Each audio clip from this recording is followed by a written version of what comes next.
আজ আমরা বানাবো একদম কম মশলা ব্যবহার করে আলু দিয়ে মাটন কারি। গরম ভাতের সাথে এর কম্বিনেশন হয় কিন্তু দুর্দান্ত।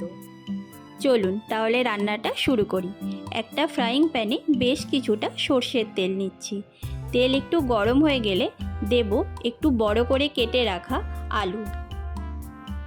নুন, হলুদ আর লঙ্কার গুঁড়ো দিয়ে আলুটা 60% সিদ্ধ হওয়া অবধি ভেজে তুলে রাখবো। ওই একই তেলে গোটা গরম মশলা, দুটো শুকনো লঙ্কা ও তেজপাতা সাথে সামান্য পরিমাণে চিনি দিয়ে মিনিট খানেক মতো নেড়ে নেব। আর তারপরে দেব পরিমাণ মতো স্লাইস করে কেটে রাখা পেঁয়াজ।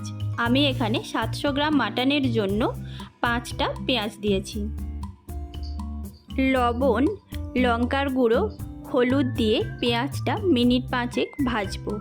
পেঁয়াজে হালকা গোল্ডেন কালার আসলে দেব আদা, রসুন ও কাঁচা লঙ্কা বাটা। এখানে আমি কাঁচা লঙ্কা দেব বলে লঙ্কার গুঁড়োটা কম ইউজ করেছি। আরও 4-5 মিনিট মতো পেঁয়াজ ভাজার পরে পেঁয়াজ যখন অনেকটা নরম হয়ে আসবে, আদা রসুনের কাঁচা গন্ধটাও চলে যাবে, আর যখন মশলার থেকে সামান্য তেল ছাড়তে শুরু করবে তখন দেব আগের থেকে ম্যারিনেট করে রাখা মাটন। এখানে আমি মাটন নুন, হলুদ, সর্ষের তেল আর সামান্য জিরের গুঁড়ো আর লঙ্কার গুঁড়ো দিয়ে ম্যারিনেট করে রেখেছিলাম 1 ঘন্টা আগে। 15 থেকে 20 মিনিট লো টু মিডিয়াম ফ্লেমে মাটন ভালোভাবে কষাতে হবে।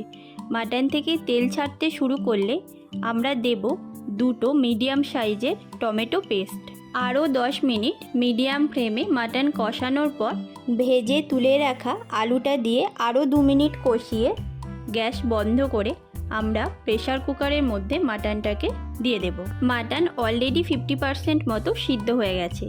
এই সময় একটু লবণটা চেক করে নিয়ে প্রেসার কুকারে যতটা আমাদের গ্রেভির প্রয়োজন সেই বুঝে জল দেব। তবে জল কিন্তু অবশ্যই গরম করে দিতে হবে। কুকার বন্ধ করে গ্যাসের ফ্লেম মিডিয়ামে রেখে 2 কিংবা 3টে সিটি দেব। কুকারের প্রেসারটা একটু বসে গেলে ঢাকনা খুলে আমরা একটু লবণটা চেক করব, আর গুঁড়ো গরম মশলা 4 থেকে 5টা কাঁচা লঙ্কা চিড়ে দিয়ে আরও একবার মাটনটা ফুটিয়ে নেব। এই প্রচণ্ড গরমে মশলা দিয়ে রিচ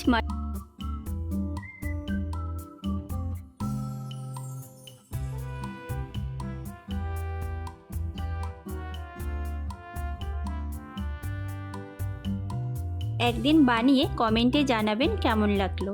ভিডিওটি ভালো লাগলে লাইক ও সাবস্ক্রাইব করে আমাদের সাপোর্ট করবেন ও পাশে থাকবেন। Thank you for watching.